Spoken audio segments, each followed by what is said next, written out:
10 наснда архичин эцгийнхээ гарт өргөцсөн Холливуудын бяцхан хотын эмгэнэлт дүүх. Инхри бяцхан төрхөөрөө үзэгчдийн хайрыг татсан Америкийн хүүхдийн киноны жүжигчин Жюдит Барси охин 1978 онд Унгар цагаач Жозеф Мари нарын гэр бүлд мэндэлжээ. Түүнийг төрхөөс өмнө ээж нь Лос Анжелес хотын нэгэн кафед зөөгчөөр ажиллаж байхдаа аавтай санамсаргүй тохиолдлоор танилцжээ. Тэд хоёулаа Унгар үндэсний дээр адилхан цагаачилж ирсэн байсан тул маш амархан дотноссон байна. Охины ээж нь сайхан ааштай, үр нэмэгний дээр аймхай нэгэн байжээ. Харин аав нь гэмгүй төрхний цаана нуугдсан аимшигт араатан байсныг хинч тааварлаагүй билээ. 10 жилийн дараа охиныхоо амжилтад атаархан хорсохдоо амийг нь хөнөөсөн аимшигт хэрэг гарч хүн бүрийг шоконд оруулж урлагийн салбарт нөхөж баршгүй гар цохрол учруулсан юм. Төрөлхийн авьяаслаг охин 3 наснда Унгар англи хэлээр чөлөөтэй ярьж сурчээ. Тэд гэртээ унгараараа ярьдаг байсан аж. Охиныхоо жүжиглэх чадвар авьяасыг эртнээс ажиглаж мэдсэн ээж нь урлаг соёлын уралдаан тэмцээнд байнга оролдог болжээ. Гэтэл урлагийн авьяасны шоуны үеэр Жюдитийг нэгэн студийн төлөөлөгч олж харан сурталчилгаанд тоглох санал тавьсан байна. Ийхүү Лейс чипсний рекламанд тоглосон бяцхан охины анхны ажил байсан юм. Ингэж л богинохон настайч дуйлянтай амжилтынх нь эхлэл тавигджээ. Жюдит охин хэд хэдэн сурталчилгаанд тоглосны дараа кино продюсеруудын анхаарал төртөж эхэлсэн байна. Удалгүй Fatal Vision кинонд бяцхан охины дүрийг бүтээснээр кино урлагт хөл тавьсан юм. Тухайн үеийн Холливуудын оддын тоглосон энэхүү кино дорхноо нэрд гарч тэр хэрээр Жюдит охин алдаршжээ.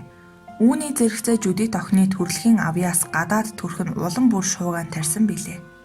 Жюдит охины юр бусын эгдүүтэй хоолой нь жинхэнэ нялх хүүхдийн дуу хоолой шиг байлаа. 10 настайдаа охин яг л 3 настай хүүхдийн өхөөрдөм дуу хоолойгоор ярьдаг байв. Мөн үеийнхнээсээ жижигхэн биетэн дээр өсөлт нь бараг зогссон мэт харагддаг байжээ. Хүмүүс Жюдитийг 10-тай биш 5 настай гэж эндүрдэг байв. Ээж нь охиндоо санаа зовнин өсөлтийг нь дэмжих дааврын эм уулгахаар шийдэх үед продюсерууд нь ятган болиулжээ. Учир нь тэд Жюдитийн давтагдшгүй нялх хоолой, бяцхан дүрхэн түүний хамгийн давуу тал, юр бусын онцлог, урлагийн зах зээлд үнэлэгдэх гол давмгай байдал нь мөн гэдгийг ээжд нь итгүүлжээ. Дааврын эм уувал охин нь өсөж өвөрмөц хоолой нэвдэгдэн хэмээн айлгсан гэдэг. Ийхүү ээж аав хоёр нь ярилцаад дахин эмчит хандах тухай бодхоо болжээ. Охины авьяастай кино найруулагчд ч хүлээн зөвшөөрөх болж дүрээ сайн мэдэрдэг, юмыг тусган ойлгож сэтгэн бодохдоо сайнны дээр заасан зүйлийг маш хурдан сурдаг, найруулагчийнхаа санаа гайхалтай ойлгож мэдэрдэг байв. Fatal Vision киноны дараа инхри бяцхан охины дүрд тоглох хэд хэдэн киноны санал иржээ. Зар сурталчилгаанд тоглох саналд бүр дарагдсан гэдэг. Жюдит Барси хэдий 4-р ангийн сурагч боловч тэр жилдээ $100,000 олдог байжээ. Үүнээс гадна хамгийн өндөр төлбөртэй ажил болох хүүхэлдэйн кинонд дуу оруулах гэрээг ээж нь байгуулж эхэлжээ. Охиныхоо ачаар эцэг эх хоёр нь санхүүгийн хүндрэлээс бүрэн гарч ээж нь охиныхоо менежер нь олж аав нь ажил хийх шаардлагагүй болов. Жюдитийн шагналын мөнгөөр шинэ байшин худалдан авч хийх ажилгүй мөнгө ихтэй болсон аав нь эдлэндээ үнждэг болсон байна. Энэ үеэс л аавынхан зэрлэг араатны төрх зан баг багаар илрэн гарч эхэлжээ. Хийх ажилгүй тэрээр ахин ууж эхэлсэн байна. Согтуудаа охиноосоо санхүүгийн хувьд бүрэн хараат байгаадаа уурсаж бухимддаг байсан нь сүүлд нь тодорхой болжээ. Амжилтанд хүрч нэрт гарсан охиндоо атаархан хорсохын хэрээр өөрийгөө хүнд чирэггүй болсон хэмээн зөвхөх болов. Энэ бодол нь даймжирсаар эцэстээ эхнэр охиндоо хаягдах нь гэсэн айдас давтагдсан аж. Эхнэр охин хоёроо киноны зураг авалтанд явах бүрээд эргэж ирэхгүй байх хэмээн хардан сэжиглэн бухимдахтаа уудаг байжээ. Хожим мөрдөн байцаалтаар эцэг нь архаг архичин гэр бүлийн хүчирхийлэгч байсан нь нотлогдсон юм. Охины аав Америкт цагаачилж ирэхээс өмнө Францад нэг хэсэг амьдарч нутаг нэгт Мария гэдэг эмэгтэйтэй гэрэлсэн байжээ. Охин хүү хоёртой болж тэднийгээ тижээхийн тулд өдөр шөнөгүй ажилдаг байсан гин. Гэсэн ч Унграас ирсэн цагаачид хамгийн бага цалинтай ажиллал олдож ядуу тарчиг байдлаасаа гарч чадсангүй. Ингээд л ууж эхлэн улмаар эхнэрийгээ зоддог болжээ. Харин эхнэр нь зоригтой эмэгтэй байсан тул нөхрийнхөө байнгын хүчирхийллийг тэсэлгүй хүүхдүүдээ аван салжээ. Харин Жюдитийн ээж нь тийм биш байв. Тэрээр өөр нэмгэн зориг муутай тул нөхрөөсөө өгтлээ айдаг байсан эмгэнэлт төгсгөлийн гол шалтгаан нь болжээ.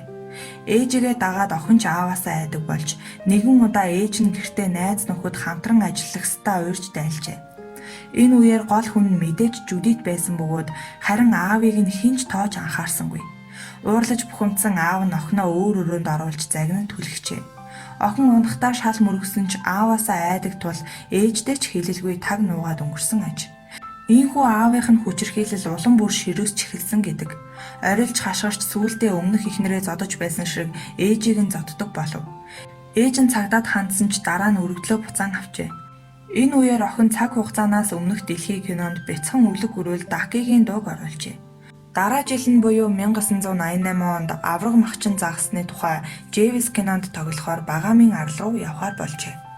Охин эхнэр хоёроо буцаж ирэхгүй гэсэн далд айдаст автагдсан ир явхаас нь өмнө ууж согтуурч дахин эхнэрээ зоджээ. Шөнө нь охиноо унтаж байхад нь сэрэн хутга тулгаж хэрвээ буцаж ирэхгүй бол ээжтэй чинь хамт ална хэмээн сүрдүүлсэн аж. Айсан ээж охин хоёр зураг авалтаа дуусгаад л яаран буцаж иржээ. Гэхдээ охин огт өөр нэгэн болсон байлаа. Тогтургүй ааштай, түргэн ууртай болж, найруулагч жүжигчдтэйгээ эвгүй харьцдаг болж, инээж баясхан цөөрч хаагдмал гунигтай нэгэн болсон аж. All Dogs Go to Heaven хүүхэлдэйн кинонд дуу оруулах үедээ урдын хөгжилтэй цаваас эргэлэн Жюдит нэгэнт биш болжээ. Энэ байдлыг анзаарсан найруулагч нь ганцаарчлан ярилцах үед охин уйлан байж аимшигт аавынхаа тухай ам нээсэн байна. Бодит байдлыг мэдэрч цочирдсан найруулагч хүүхдийн эрхийг хамгаалах төрийн бас байгууллага зэрэг холбогдох газарт нь хандахыг ээжд нь сануулжээ. Харин ээж нь дахин өргөдөл гаргасан ч мөн л буцаагаад авчээ. Энэ үед аав нь урдын адил ээжийг нь зодож хоёуланг нь ална хэмээн занал хийсээр байв. Зогтгол хэм бол хайж олоод хөнөөн гэдэг болжээ. Энэ тухай мэддэг хамаатнууд нь ээжийг нь охиноо аваад зүгтаагаад ч болов холдохыг олонтоо сануулсан ч аймхаа эмэгтэйд тийм зориг байсангүй. Энэхүү хар дарсан зүүд мэт амьдрал 1988 оны 7 дугаар сарын эцэс хүртэл үргэлжилсэн юм. 7 дугаар сарын 24-ний тэр нэг өдөр Жюдит найзынхаа баярт уригдсан байв. Баяр хийсэн найз нь хоноод явахыг санал болгосон ч ааваасаа айдаг охин шууд гэрлүүгээ буцжээ. Харин эцгэн шүн дөлөөр өрөөнд нь сэм орж унтаж байгаа охиныхоо толгоороо буу тулган аимшигт аллага үйлдсэн юм. Жюдит агшин зуур амиа алдсан бол буун дуунаар гүйж ирсэн ээж нь нөхөртөө мөн л буудуулан охиныхоо өрөөндний үүдэнд үхэтхийн унжээ. Аратан ир эхнэр охин хоёрынхоо цогцны дэргэд 2 өдөр архитан согтурчээ. Гэрээсээ ч гарсангүй хэнийг ч оруулаагүй дээр уцаа ч аваагүй аж. 3 дахь өдрийн өглөө 27-нд студийн найруулагчийн дуудлагыг авч тэр гэр бүлтэйгээ салах ёс хийж байгаа тухайга хэлжээ. Тэр өдрөө эхнэр охиныхоо цогцыг шатаагаад гараажтаа орж амиа хорлсон байна. Бяцхан алдардан 1998 оны 8 дугаар сарын 9-нд ээжтэй нь хамт Лос Анжелес хотын Холливуд Хилд оршуулжээ. Дараа жил нь Жюдит охины Анна Маригийн дүрд дуу оруулсан All Dogs Go to Heaven гэдэг хүүхэлдэйн кино гарч шуугаан тарьжээ. Уг киноны Love Survives хэмээх дууг Жюдит Барсигийн гигээн дурсгалд зориулжээ. Одоо болтол Холливуудад түүн шиг хүүхдийн өхөөрдөм хоолойтой нэгч жүжигчин гараагүй гэдэг.